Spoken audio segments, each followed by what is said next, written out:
د ثوابۍ د دې برګ دا چې سره سره ټاکي په کوم څادر باندې دي دا خو دومره یو عجیب او عظیم او ناشنا تاریخ لري. دا څادر څنګه شروع شوی دی دا سرو سرو ټاکو واره څادر؟ دا چې کله سیکانو دلته حمله کړې وه او شاه منصور په مقام باندې د سیکانو سره د ثوابۍ د یوسفزي قبایلو جنګ شوی و. نو دا چې څومره یوسفزۍ والا قبیلې دي دا ټول راغلي په شاه منصور کې باقاعده جنگ وشو او سیکانو شکست خوړلی و د دیونه.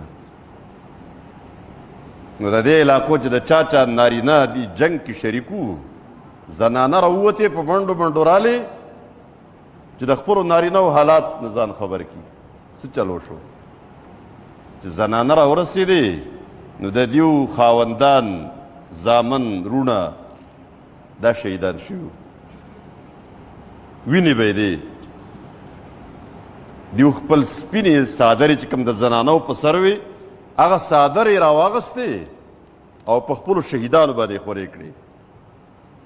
چې په شهیدانو خورې کړې نو په دې څادر کې د وینو نښې جوړې شوې د وینو نشانات څادر راښکودل